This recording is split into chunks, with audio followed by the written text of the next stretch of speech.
This is a podcast about both having autism and living with someone who has autism. My mom is Sonya, and I'm Josh, and this is Josh Has Autism. Hey everybody, welcome to Josh Has Autism. Hello. So glad you're here with us. Hope you're having a good day. Yeah, I hope so too. So, what's been going on? Your sister today just began fostering a 2-year-old black pit bull. Mix. Is she a mix? Yes. She's beautiful, isn't she? I haven't seen her. She sent me a picture. I'll show you when we're done here. Cool. Yeah, so that's pretty cool. We have a new family member, even if it's temporary. Mm-hmm. So I have a new grand dog. So anyway, I'm happy for her, and I'm happy and proud of your sister for stepping up and doing that. Black dogs seem to get a pretty bad rap. Let alone pit bull mixes. Exactly. So that's really cool. Yeah. So today I want to talk about something that's been a frustration and an issue that I've been dealing with for years, and I want to get your take on it as well, how you've experienced that in different ways. I've been getting a lot of emails from people that are dealing with judgment from people that they don't know, for people that don't know what's going on. So for example, somebody goes out and their child that has autism has a meltdown. Mm-hmm. And they're dealing with the glares and the comments. And not most of the time it's not to the parent that's dealing with this, but it's people feel very comfortable speaking with one another about the situation. Yeah. So oftentimes it feels like they don't really have the guts to say something to the parent, but they'll kind of, send a sideways insult by communicating with their friends, but saying it loud enough so that the parent hears it. It's compounded because sometimes the child physically seems too old to be having a meltdown. Mm-hmm. That it's just dubbed a tantrum. Mm-hmm.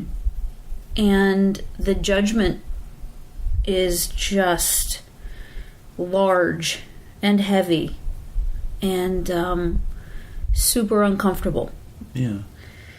And also I've been getting emails from parents that are dealing with the judgment of their child from their own parents.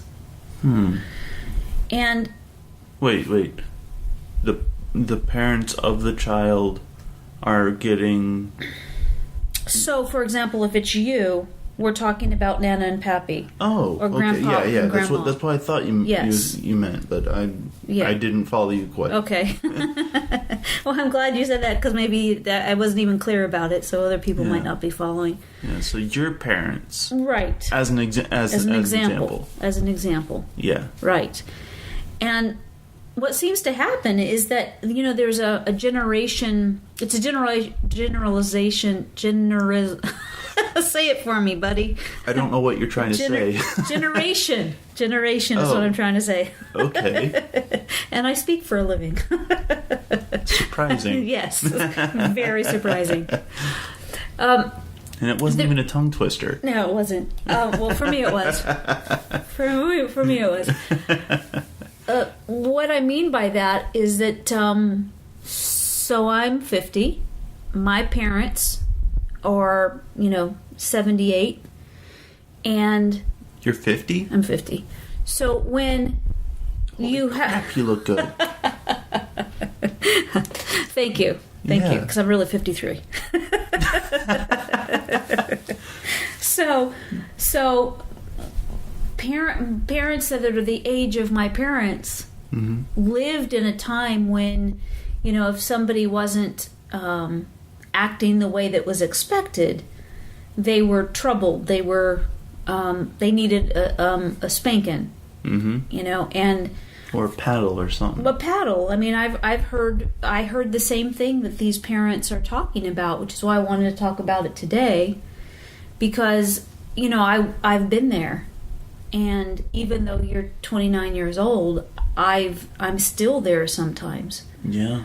Where when it comes time that you're not, sometimes you're stopped in your tracks, right? Yeah. And to people that don't know you, to people that don't know autism, they don't understand that. Right. And it might look strange to them. And I understand that. What I don't really have a tolerance for is for those people that don't understand it to feel like they can pass judgment. And it's hurtful, and it's uncomfortable. And the people that are passing judgment oftentimes don't know what's taken place before that point in time. Right. Parents of someone with autism have been dealing with finding solutions maybe, or making, just the daily arrangements for the smooth transition, maybe from being at home to going to the store or going to school or doing whatever it is. Right. They've had their hands in that. Parents are charged with an awful lot of responsibilities, and chances are, by the time that stranger saw a person having a meltdown that they deemed unnecessary, they don't know that the day for the parents have been full of seeking information and prompting and redirecting and doing everything they can, functioning on lack of sleep, because, as you know, because you have autism, there's oftentimes it interrupts your sleep. Yeah. It's something that's difficult for you to fall asleep. It's difficult for you to stay asleep. Mm-hmm. And when you were younger, for us, for example, when you were younger and that was the case, if you were up, I was up. Yeah. And, so by the time there's no sleep, there's enormous amount of responsibilities, having to have the answer for all things all the time. And then being out in public and it being overwhelming for somebody with autism can trigger a meltdown, because the sounds are louder, the smells are stronger, yeah. the lights are brighter, yeah. And what you've explained to me is that how that feels to you is like you're just being stretched, like you're just being pulled to a point that it hurts, that you just need it to stop. Yes. And so what I understand now is that when that's happening, of course that could lead to a meltdown, because I don't think anybody that I don't have autism, but yet when I've not had a good night's sleep, and when 8 people are asking me to do something different at the same time, mm-hmm. when I have deadlines to get done, when I need to get my work done and I'm not able to get it done because I'm responsible for so many other things, mm-hmm. I can snap, I can swear, I can lose my cool, all of those things, and I don't have autism. So what I'm saying is that it's kind of like a feeble comparison to say that anybody that has an overload can lash out in any way. A person with autism that has an overload can lead to a meltdown. Yeah. That's hard enough for the person with autism. For the parent or the caregiver of that person with autism, it can feel overwhelming. And for those people to choose that time to just sit in judgment about what's going on when they don't know what they're talking about is just beyond frustrating. Mm. And I just want to say, unkind. Yeah. It's not cool. Yeah. It is not cool. You and I have talked about this an awful lot, and I think I get this from you, Josh, through what you've taught me through life, is that to not judge people and what they are going through and how they present you in any given time. You know, you don't know what's happened that day or week, month, or year. You don't know where people are coming from and what they've been through. Right. So I've been getting these emails from the primarily parents that they've been experiencing this, and I wanted to talk about this today because, you know, to the parents that are dealing with this, I understand what you're going through, and what I'm doing from here now is just sending you tons of love, and to let you know that it will get better. It will get better, and you are not the problem. It's the people that decide that they have the right to pass judgment on what they think they see. They are the problem. And kindness goes a long way. Yeah. So, you know, that's what I would say to the people that are passing judgment, is that is the last thing that family needs, that those people need, at a time that is most difficult in their life, when there's a meltdown taking place. Right. It's the last thing that they need. And a little shift there, people have been talking to me about what I started saying earlier, is that it's the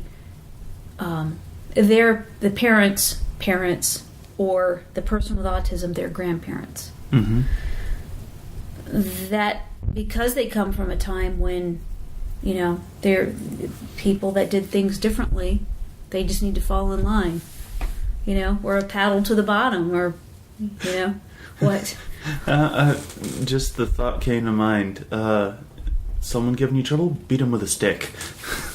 Well, that's what my mom did. And a shoe or anything else that was in reach. Anything else you could reach. She threw oranges one time.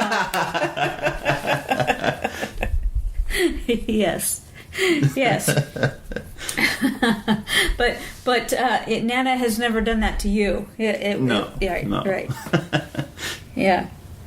It's a very different dynamic, and it's even more hurtful, I think, though, when it comes from parents or grandparents. Or just family members. Family members, where they just... maybe autism is... You, Josh, are the first person with autism that our family has known. So when your behaviors have been different than, I'm putting this in quotes, normal, that was frustrating for people. That was confusing. It was, you were thought to be weird, and you know, what's wrong with you? Why? These are things that... To be fair, our family is weird. True. So True. And we have a large family. Right. An extended family. Yes. And everybody is weird in their own way. But I was exceptionally weird. Well, that's okay. That's what they would say sometimes. And at the time, in those moments when things were going on, for you to be called weird, it upset me. We can laugh about an awful lot of stuff now. Yeah. And, you know, it's all about timing, right? It's all about timing. Everything is. Yes. Because when you were younger, and, you know, it was, some days felt insurmountable, having that judgment from family was disheartening. And sometimes it was, you know, more than I could take. Just like for the people that would say stuff to me or to other people when you would have a meltdown in the store. the same thing with family members. Because parents of somebody with autism, we are like the mama bear. And you are our cub. And at all costs we're going to protect. And a lot of times, my response, not a response because it was a reaction, because I didn't even give it time to become a thoughtful response. Right. My reaction was to tell them what they could do. With their paddle that they just recommended. And that was my go-to, I guess, sometimes, but then just as equally amount of time, I wouldn't say anything, because if I've been dealing with a lack of sleep and all the responsibilities, and I'm just so exhausted to begin with, and I'm trying to help you to be okay, the last thing I have any energy for is for that person that feels like they need to interject their opinion. Yeah. And so more often than not, I would not say anything. And then, afterwards I'd moan and groan about them. But that was the primary focus, was to help you to be okay. Yeah. To remove you from that situation, or to help you to de-escalate whatever that was. And I remember whenever I was in elementary school, in elementary school it was, oh my gosh, so many issues. Yeah, there's a lot. Yeah. But I remember someone bringing up the question to you, do you even discipline your child? Right. That was a teacher. That was your 4th grade teacher. That was in 4th grade? Yeah. That was who? Well, oh, no, I'm gonna say later. Yeah. Yes. Yeah. Sorry. Yeah. because the bottom line is that not. My intention here is not to make excuses for people. At the same time, I recognize that when you were in 4th grade, autism was a fairly new understanding. People didn't connect behaviors with autism. They didn't see that there was a pattern, that there was a reason for the behavior. Right. They just saw bad behavior and thought it was a bad kid. Well, just like with, parents or grandparents of somebody with autism, if they've come from a time when bad behavior is bad behavior and just knock it off, that's what they know. Yeah. So it was, it was a learning curve, I guess, that, way back then it just wasn't a common conversation. And thankfully today more people know about autism. Yeah. And I was going to say, most people didn't even know what autism was at that point. Correct. Yeah. So my point is that people that sit in judgment, oftentimes, because I'm an optimist, I like to think that it's just because they don't know better.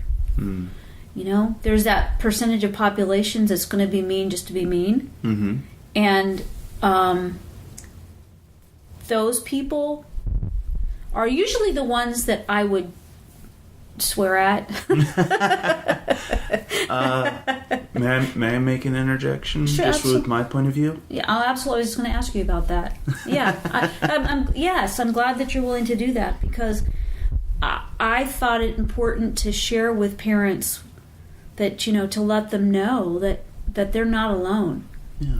That this goes on, this does happen, and I understand being at the very point in time when the last thing you can take on is somebody's, verbal abuse when you're trying to deal with what you're dealing with, as well as having your own parents not fully understand or appreciate what is going on. Right. And I think that's important, that you're not alone. Yeah. Yeah. And I wanted to ask you, when it comes to that, I remember somebody telling me that, well, when we would talk about you being mistreated, or you having this judgment put on you, I remember somebody telling me, well, at least he doesn't get it. And I just, that always stuck with me because, there's, so for example, you didn't have much of a social life. Mm-hmm. Really, we had to go from, mimicking and helping you to understand humor and sarcasm and, mm-hmm. All the other social nuances. Mm-hmm. So I guess that we look at it now and go, what?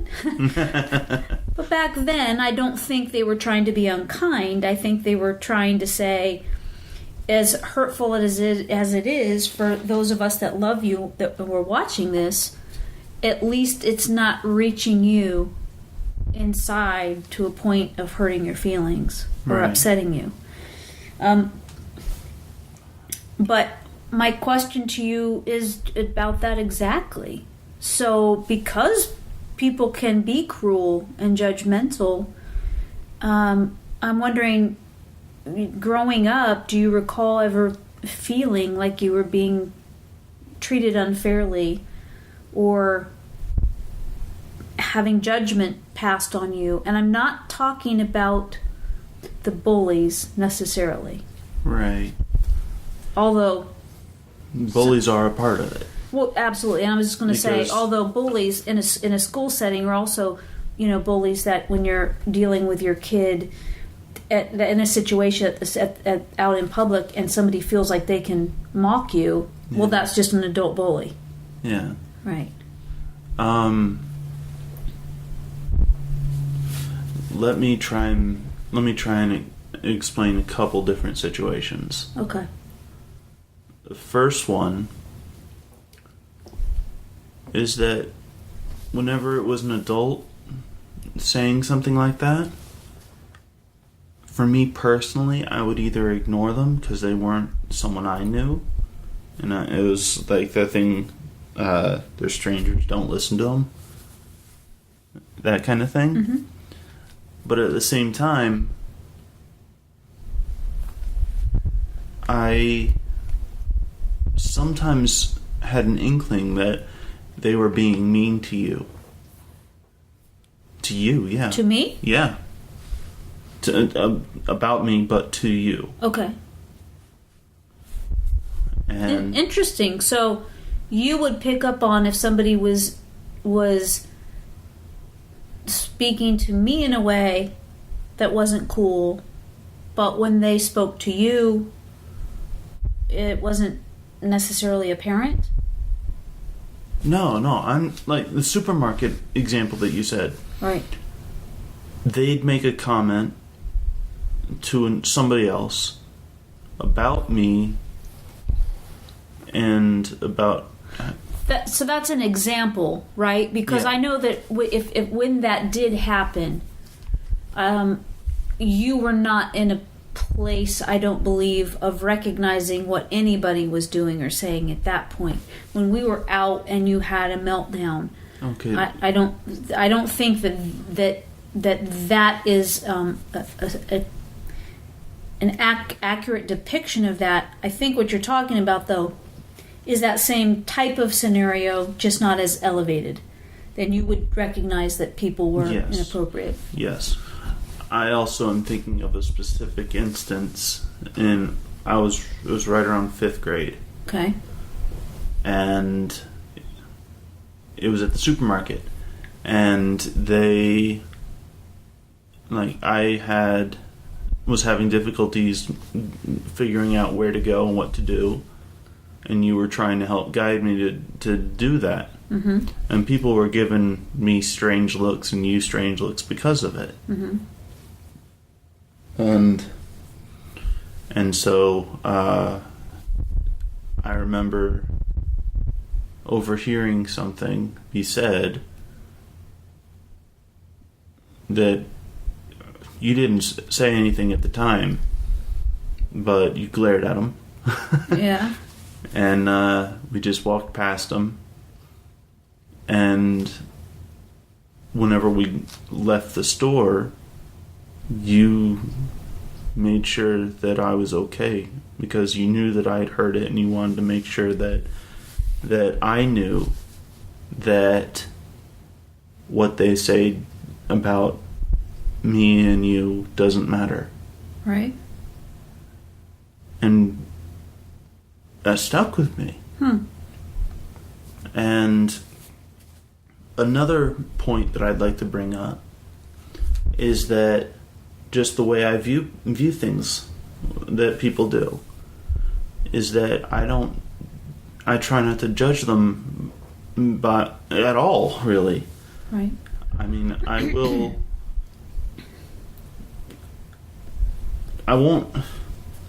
don't call it judging because it's not necessarily judging, but I get a feel for how people are. Right, sure. So that's one of the ways that I know who to be friends with and who not to be friends with. Well, I think you sense the essence of a person, Mm-hmm. and what, in other words, their energy. That's something that people can feel from one another. It's like that thing of, to trust your gut, Okay. But I think that as an adult, you've gotten. Well, let me just ask you, because when there's been times before that when we've been talking, and you've said that you experienced things when you were younger, but you were not able to articulate how it felt. Yes. So right now, I would say about you is that you are very open, you're kind, you're gentle to anybody and everybody. There is no judgment that comes from you when you meet somebody or you have friendships or whatever it is. And when you were younger, I would think that maybe you didn't pick, for example, since I worked to teach you sarcasm, which I wish I hadn't. Really? Really? Then, when you were younger, when other people were using inflections or sarcasm or whatever other nuances of language that you wouldn't pick up on, because most of the time I'd take it as the literal translation, right, which happens in large part today, even that you take it literally. And if you are joking, most of the time I'm able to tell, but if you say it with a straight face or whatever, I sometimes have to double check to make sure that you're using sarcasm. Right. The question that I have with that is, can you think back to when you were younger and going back to that question of what of that experience, of those experiences, do you recall? Or do you think that most of them you didn't really take in the intended insult or injury because that's not how you function? Right. Let me tell you a little story that I remember. Not story, but actual happening. Okay. That actually happened to me. I don't remember how old I was. Okay. I'm guessing first or second grade. And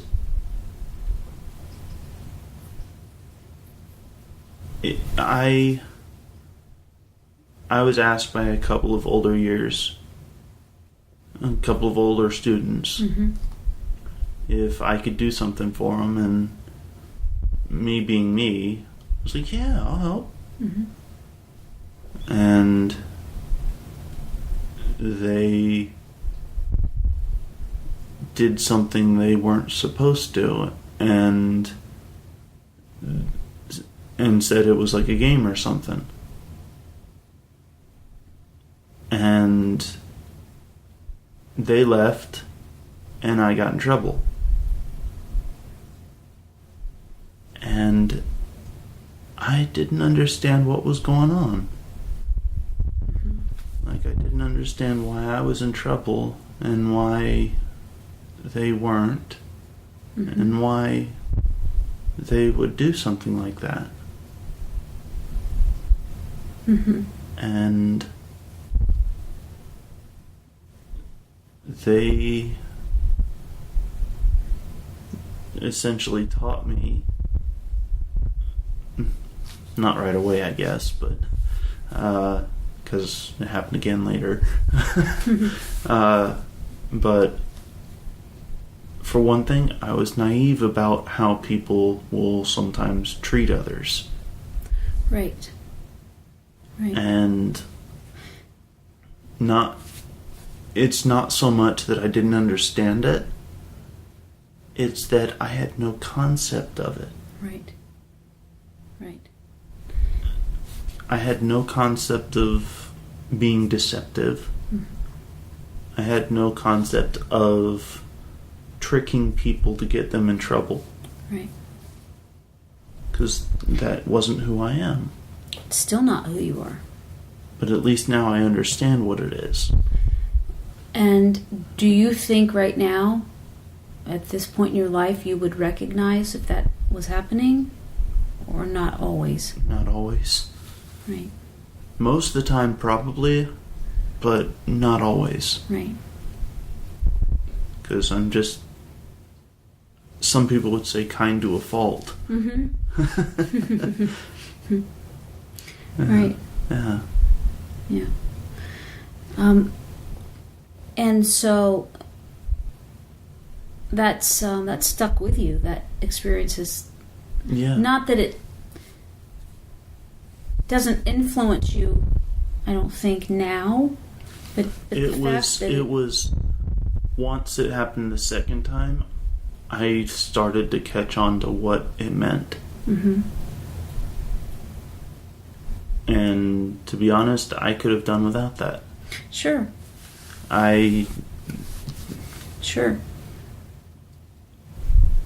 It was... And you know what? I bet that has a lot to do with that, with why you can't read books and why you can't watch movies, where the person that is innocent and good find themselves in situations that are completely unfair to them. Right. Where they could be in the wrong place at the wrong time, and when it rains, it pours. Right. So they end up being viewed as responsible for the situation or whatever it is that's going on, when essentially they're a good person that didn't have a clue that this was what was happening. Yeah. Right. And so, going back to that question that I had been asked before when you were younger, and then most recent was brought up to me. The fact that autism, as it's been explained, is had kind of difficult time with social interaction, and so that example certainly stands out to you because it seems like that was a negative experience that you learned from. And for the most part, both of those examples of what happened in the store and then those couple of things that happened with you, seems like they've got to be pretty dramatic in order to really grab your attention. Is that right? Yeah. So if somebody was just saying something, maybe using sarcasm or just in a flippant way, then that's nothing that would really that might just go past without you realizing. Right. If there was an insult that was directed at you, you think that might just go past and you don't... I remember being on a school bus, and it was first grade.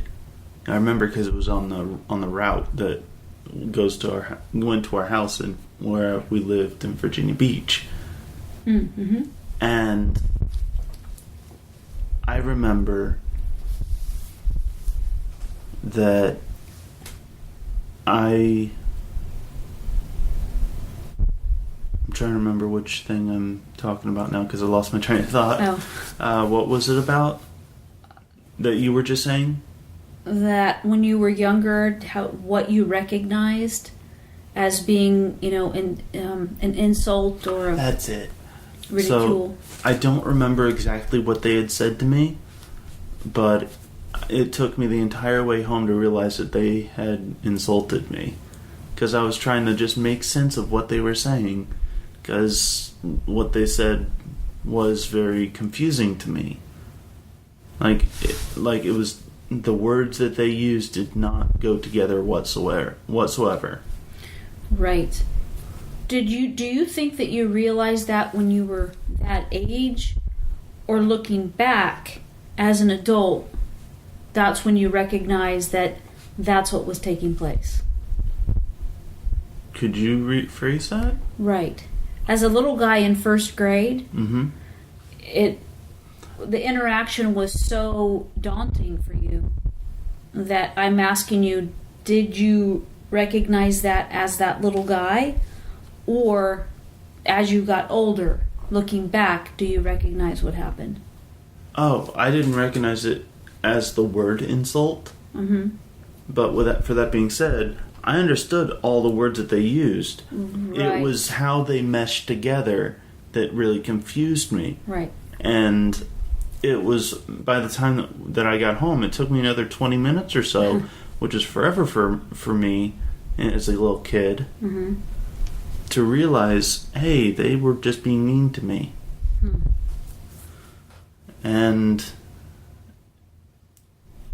I remember laughing about it because not like whenever I realized that, I laughed about it because they use such awkward language. You were critiquing their skills. Yes. That sounds about right. That does. That sounds about right. Well, in first grade, also that was the time when you were in first grade that you were in the back seat. I was driving, and you said, "Mommy, are you aware that Puerto Rico is attempting to become the 51st state of the Union?" And I'm like, "Oh crap!" So I'm in trouble. Smarter than me already. Yeah. That's interesting. That because when we're talking about this today, there are maybe less than a handful of events that you remember something happening, which means most of the time it didn't reach you the way that it was intended. Right. By those people that would choose to behave that way, which is good. Yeah. I mean, I still remember being bullied a lot. Yeah. But, I mean, time has dulled some of it. Right. And so has just me caring. Right. Sure. Because, I mean, it's childhood squabbles almost. No, I'm not making light of that. I mean, what I'm trying to say is that now, as an adult, mm-hmm. I can see how petty these things were that other people would do to me. Mm-hmm. Well, they were petty. The things that they did to you were just plain unkind. Yeah. And wrong. Yeah. They were petty. Yeah. And when it happens from kids, we call them bullies, and hope that they learn as they grow. Mm-hmm. And, that's not always the case. So people go to work every day and, have coworkers that are bullies. Yeah. Some people are married to bullies. Some people, are the bullies. It's we hope that people learn, and we hope that they choose to recognize that, we're all in this together. Mm-hmm. And the better solution is just to be kind to each other. Mm. And not judge, and not, what are you're excited about something? What? Yeah, excuse me. I just recently found out that in middle school and high school there was a he had previously been a bully. Mm-hmm. And then later on he started acting weird to me, and I thought he was gay. Okay. And I don't judge about that either. Right, sure, it's no big deal. It was a little uncomfortable. Mm-hmm. But yeah, for a kid, I imagine that. Yeah. Just a couple weeks ago, Haley and I were talking about him, and she's like, "Well, here, let me look him up." She looked him up on Facebook, and he's engaged to be married to, I don't know her name. Okay. And she's like, "He was probably messing with you." Being nice? No, gay overtures. Oh, okay. Yeah. So you're saying that was his way of poking fun at me. Okay. Yes. Okay. Yeah. So it's just another way that particular person chose to, express his inappropriate behavior. Yeah. It's still bullying, whatever that is. I mean, it doesn't, like you just said, gay is not the issue. Right. That's not a big deal. Right. It's that he was just doing something to confuse and mess with me. Confuse you, yeah, exactly. Yeah. Exactly. Yeah. You had some bullies that your sister really led into through the years. Yeah. Yes. Then they backed off. So that's pretty cool. Yeah. Yeah.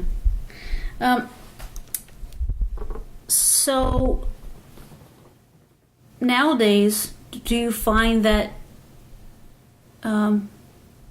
you certainly have fewer bullies in your life, correct? Yeah.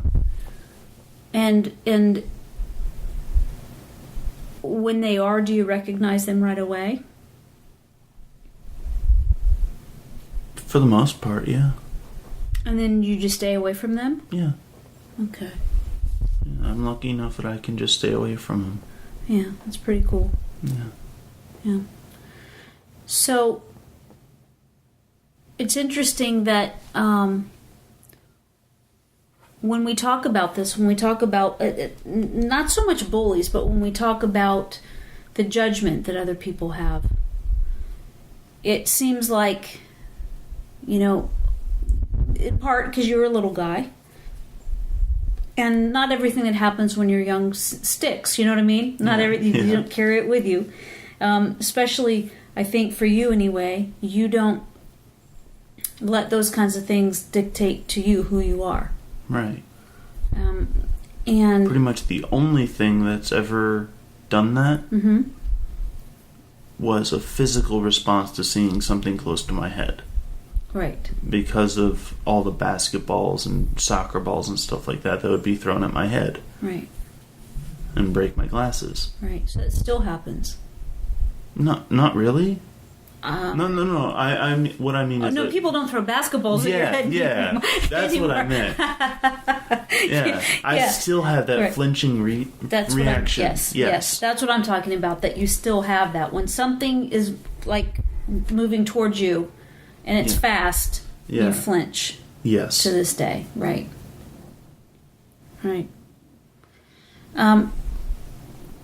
And people judge each other, and even if they're strangers or it's family members, for the kids, that's the bullies at school. Mm-hmm. And I still believe that even my potty mouth and all, when it comes to me dealing with those kinds of people in the past, more often than not, it was a hurt feeling. Yeah. It can feel deflating. It can feel overwhelming. It can really add hurt to an already difficult situation. And may I? Sure. This is just my opinion, Mm-hmm. and this is what I've found that can help. Good. Is that if you have someone that you can talk to about it, Mm-hmm. whether it's just venting or it's just a shoulder to cry on, Mm-hmm. if you can find someone to talk to about it that understands what you're going through, Mm-hmm. or at least is sympathetic to what you're going through, Mm-hmm. that makes all the difference. Sure. Because Right. you're not alone with it. Right. Right. And that brings us back to the emails that I've been getting. That I really do want to let, first of all, thank you for sending the emails. And that's why we're talking about this today. Because I want, for all of you that are going through this, those that have sent the emails or haven't sent emails but you're still going through it, you're not alone. You're not alone in this. And it does get better, and you will make it through this. And sometimes just letting people know that what their behavior is not helpful is enough to turn things around. I've found that, especially family members, if they begin to understand why the differences are there. If they have a family member that's autistic and they don't understand, and they have family members, if you're a parent or a caregiver of somebody that's autistic, explaining what it's about to the family members that aren't understanding what it's about and are expecting something different, just explaining it to them is helpful. Yeah. And 9 times out of 10, it seems like that makes a difference. That, because I've seen it over and over again. Yeah. Not just in our family, but in other families. That people begin to understand it, and it really heals families. Yeah. I would like, before we finish up here today, Mm-hmm. I would like to make one comment. Sure. Congratulations on 31-year anniversary of being married, Mom. Thanks, honey. Thank you. Yeah. I appreciate that. Yeah. Yeah. We're going to the movies. Yeah.